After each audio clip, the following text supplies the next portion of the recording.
Assalamualaikum warahmatullahi wabarakatuh, anak-anak ibu semuanya.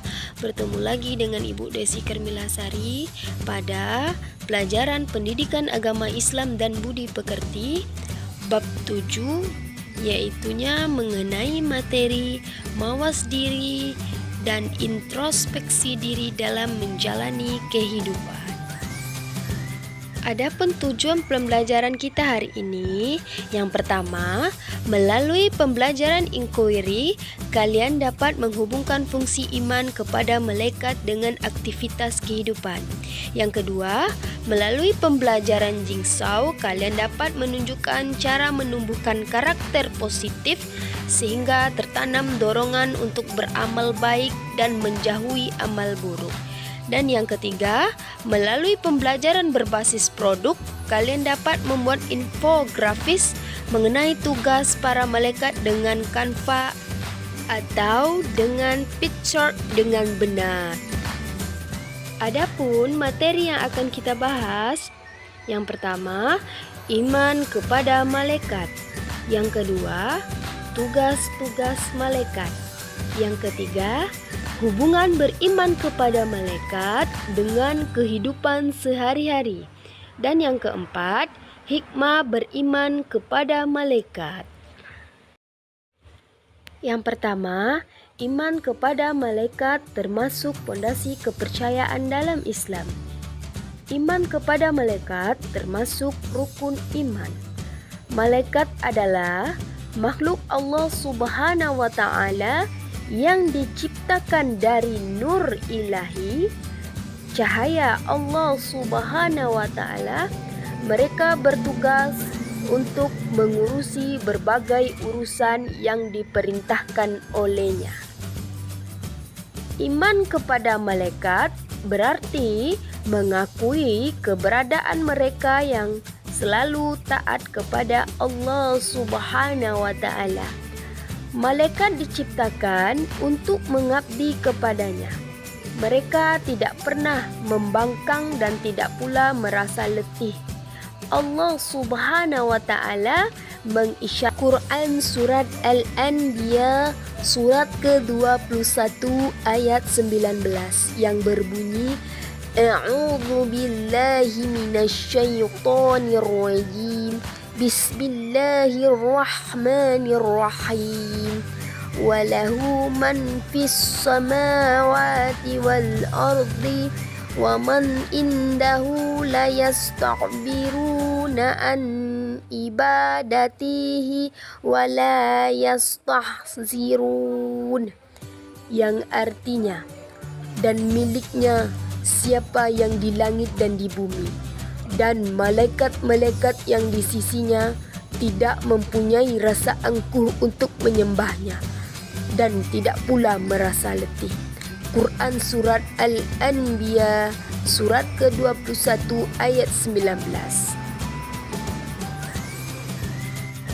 Tugas malaikat. Secara umum, tugas malaikat adalah sebagai berikut. Yang pertama, menyampaikan wahyu atau risalah kepada para nabi. Yang kedua, meneguhkan hati para hamba Allah Subhanahu wa Ta'ala yang tulus. Yang ketiga, menjaga orang-orang yang beriman baik di dunia maupun di akhirat.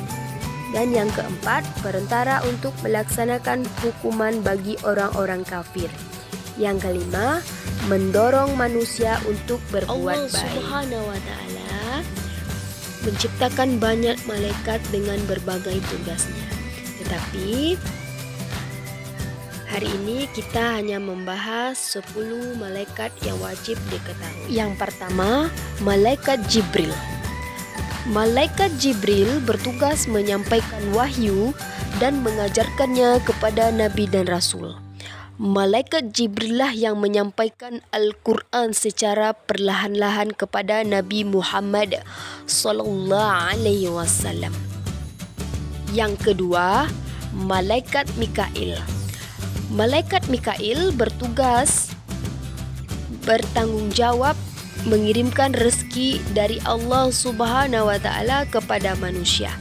Malaikat Mikail juga mengatur rezeki kepada makhluk-makhluk Allah lainnya yang ada di muka bumi ini, seperti tumbuh-tumbuhan dan hewan. Malaikat Mikail juga mengatur air serta menurunkan hujan dan petir ke muka bumi ini. Yang ketiga, Malaikat Israfil yang bertugas meniup sangkakala. Malaikat ini adalah malaikat pertama yang diciptakan oleh Allah Subhanahu wa Ta'ala, yang bertugas untuk meniup sangkakala pada hari kiamat kelak. Tiupan sangkakala yang pertama merupakan tiupan penanda datangnya hari kiamat, dan tiupan yang kedua merupakan tiupan hari kebangkitan. Yang keempat, Malaikat Israel bertugas mencabut nyawa. Malaikat Israel bertugas mencabut nyawa manusia. Malaikat Israel dikenal juga dengan sebutan malaikat maut. Yang kelima, Malaikat Mungkar, dan yang keenam, Malaikat Nangkir. Kedua malaikat ini bertugas menanya ruh di alam kubur.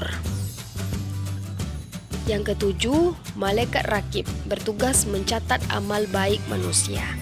Yang kedelapan, Malaikat Atid bertugas mencatat amal buruk manusia. Yang kesembilan, Malaikat Ridwan bertugas menjaga pintu surga. Dan yang ke-10, Malaikat Malik bertugas menjaga pintu neraka. Sifat dan perilaku malaikat antara lain. Yang pertama, selalu taat kepada Allah Subhanahu wa Ta'ala dan tidak pernah maksiat kepadanya. Yang kedua, sesuai kehendak Allah Subhanahu wa Ta'ala, malaikat dapat berubah wujud. Jibril pernah mendatangi Nabi Muhammad SAW dengan menyamar seperti sahabat dengan nama dia Al-Qalbi, juga seperti sahabat dari Arab Badui. Yang ketiga, tidak makan dan minum. Yang keempat, tidak berjenis kelamin. Yang kelima, tidak pernah berhenti dan letih beribadah kepada Allah Subhanahu wa Ta'ala. Yang keenam, senang terhadap majelis zikir. Yang ketujuh, mendoakan hamba yang menunggu sholat berjamaah. Perbedaan sifat jin dan manusia. Sifat jin antara lain yaitu: yang pertama, diciptakan dari nyala api. Yang kedua, makhluk gaib. Yang ketiga, ada yang patuh dan durhaka. Yang keempat, memiliki nafsu seperti manusia. Mereka makan dan minum. Sedangkan sifat manusia antara lain yaitu berasal dari tanah, makhluk kasat mata seperti jin, ada yang taat dan durhaka, memiliki potensi biologis seperti makan dan minum, potensi berpikir yang dapat berubah dan memiliki hawa nafsu. Adapun hikmah beriman kepada malaikat. Yang pertama, motivasi untuk mewujudkan ketaatan kepada Allah Subhanahu wa Ta'ala dengan bercermin diri kepada ketaatan manusia. Yang kedua, menimbulkan kewaspadaan dalam berperilaku dengan merasa diperhatikan oleh malaikat. Yang ketiga, tetap optimis dalam berusaha karena Allah Subhanahu wa Ta'ala akan memberi ilmu melalui Jibril dan memberikan rezeki melalui malaikat Mikail. Yang keempat, berusaha dengan optimis dilandasi keyakinan bahwa Allah Subhanahu wa Ta'ala akan memberikan rezeki melalui malaikat yang ditugaskannya. Dan yang kelima, mendorong peningkatan amal soleh sebagai bekal untuk kehidupan di akhirat kelak. Perilaku menumbuhkan karakter positif sehingga tertanam dorongan untuk beramal baik dan menjauhi amal yang buruk.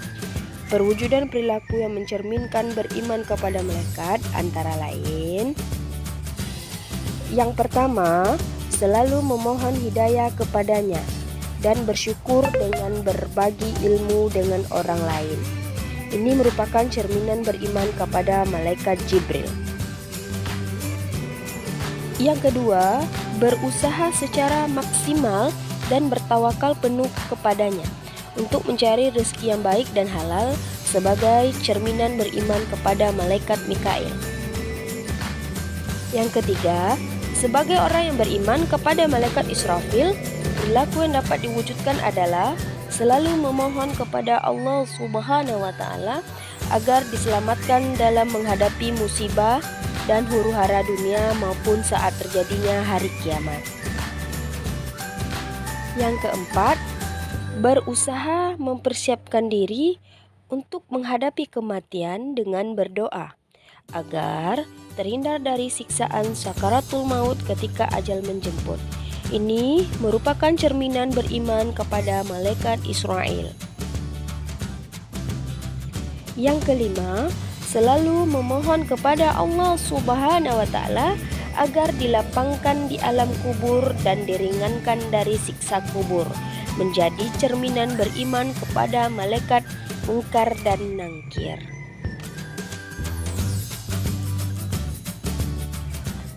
Yang keenam, mewujudkan niat dan perbuatan baik sebagai cerminan beriman kepada malaikat Rakib. Yang ketujuh, cerminan beriman kepada malaikat Atid dapat diwujudkan dengan menjauhi niat buruk, perbuatan yang kotor, perbuatan yang jelek, dan menjauhi perilaku tercela. Yang kedelapan, cerminan beriman kepada malaikat Ridwan diwujudkan dengan memohon kepada Allah Subhanahu wa Ta'ala agar masuk surga dengan aman, menciptakan kedamaian dan ketentraman di dunia.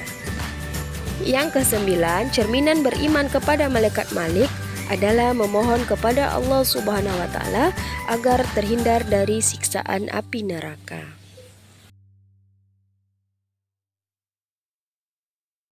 Baik anak-anak ibu, jadi intinya hikmah dari kita beriman kepada malaikat-malaikat Allah adalah dapat menambah keimanan dan ketakwaan kepada Allah Subhanahu wa Ta'ala. Selain itu, dengan beriman kepada malaikat juga bisa membuat kita senantiasa hati-hati dalam setiap ucapan dan perbuatan. Sebab apapun yang dilakukan manusia tidak luput dari pengamatan malaikat Allah Subhanahu wa Ta'ala. Terima kasih anak-anak ibu sudah mengikuti pembelajaran hari ini. Yang tutup dengan wabillahi taufiq wal hidayah. Assalamualaikum warahmatullahi wabarakatuh.